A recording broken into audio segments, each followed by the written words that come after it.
Hello everyone, my name is Eliza, and the graphic novel that I chose was Darbi by Shiror Jackson. I found out that he is his own creative team as he both illustrates and writes for this comic.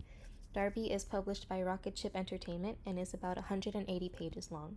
Since the graphic novel is on Webtoon, which is a free app that you can use to read multiple kinds of comics, it comes off as more of a compilation than a genuine graphic novel because the episodes that it releases in is meant to be a weekly intake rather than a whole story at once. I've got a few pictures from the webtoon here, more screenshots that I've taken as I was reading it, and they're all from different sections of the comic. This is more just to give you a glimpse of the artwork before I get into specifics, so it's not in chronological order, this is just throughout. It appears that the comic as a whole is still ongoing, and therefore the ending isn't really absolute. It does not feel like it follows our act structure. In my opinion, it feels like the story is more just a loop bouncing back and forth between acts and two, with an almost rushed and off glimpse of a third act. In the middle few episodes, 3 to 6, our protagonist, a baby T-Rex called Darbi, has a flashback moment that is similar to an origin story, explaining his scars and the reason for his bloodlust, and the reason for his life being the way it is right now. He goes through a montage of being taken from his home, using his hunter senses to find the missing females of the dinosaurs that took him, finding them dead, becoming part of their pack, and then watching them get eaten by his birth mother, who tells him she was glad to have found him safe and sound. That brief third act is in episode 6, Act 1 being in episode 3 and 4, and Act 2 is in episodes 5 and the majority of episode 6. Before and after those episodes, the acts feel as though they're more conjoined or a repeat of 1 and 2. Our story follows Darbi, the dinosaur in the middle, and the goal throughout the comic is simply to survive. Throughout each episode, Darbi's goal is to survive the dinosaur life, while being isolated sometimes due to his reputation for having violent and murderous tendencies, which he does. For the most part, Acts 1 and 2 both support that goal. To the bottom right of our screens, we see him in a violent act, chomping down on another dinosaur. But that's also all there is to the story. Even in the brief, heartwarming moments where Darbi was accepted into a dinosaur pack, there was a violent display where once again you'll see to the left of your screen. The story doesn't feel like it has a solid arc, it's more just a day in the life for Darbi as we follow him through the events that occur.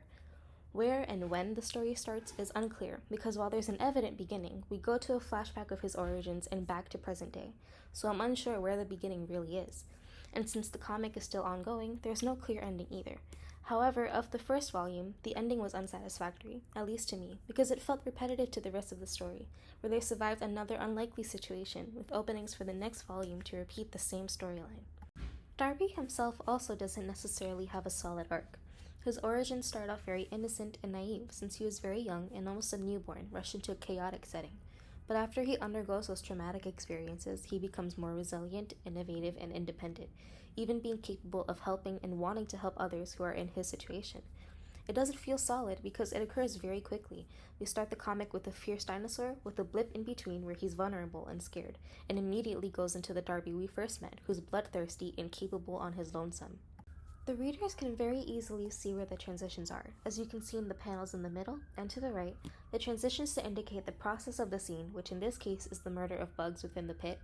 Given the survival tactic of the story, that was the most common transition that we've grasped from McLeod's ideas of transition. However, that sometimes felt a bit inefficient because there were some pages where there was so much blood and gore that it was difficult to see what was happening in the first place. It does make for a good flow of direction since it's easy to follow the words and the scenes that are happening, helping the reader navigate through the bloody chaos with good panel spacing and their text boldness and placing. Here we see a moment-to-moment transition, which I've placed in chronological order, where Darbi was getting accepted into the pack of dinosaurs due to his hunting prowess. This also occurred often throughout the comic, but it doesn't come close to the action-to-action one I mentioned just before. Given that Darbi is presented in Webtoon as a comic meant to be taken in smaller segments, I think it fits great with the page as a mini-comic idea, since each episode kind of resembles that idea to begin with. Something I discovered that you won't find from the comic is actually the comic's origins itself. Originally, Darbi was part of something called an amateur challenge for Webtoon, before it was featured in the mainstream line comics of Webtoon itself. I know that a lot of us will probably, as Professor Mann mentioned, bring in the lettering aspects of comics into our presentations, and I'm guilty of doing so, but it's what stood out to me the most. In the middle panel, the word balloon is pictured more like it was a bite taken out of the scene, and I think that was a great artistic detail since the comic surrounds dinosaurs. After our lettering assignment, I've realized I have much more appreciation and patience for the work that makes up comics as a whole. I spend more time examining the pages, looking at each type of balloon, thought, dialogue, sound effects, and captions, and thinking about how much time was spent in creating it, which I did whilst I read Darbi. It's something that I don't think about, and I don't think many people would consider it either without knowing the direct ins and outs of it. But once you do, you can't unsee all the effort that goes into it, something I wouldn't have been a part of without this class. I wouldn't recommend this to any classmates because I'm not sure if the concept of the story would really be found interesting to anyone, and the huge amount of vulgar patterns of speech and blood and gore can turn a lot of people off from it as well. Same goes for any of my friends, but I actually spoke about it with my boyfriend and he didn't seem all that interested in the story either, and he's someone who doesn't mind blood, gore, vulgarity, and the like. Overall, I'm glad I gave it a try, but I wouldn't recommend it to anyone. Thanks for listening. Bye.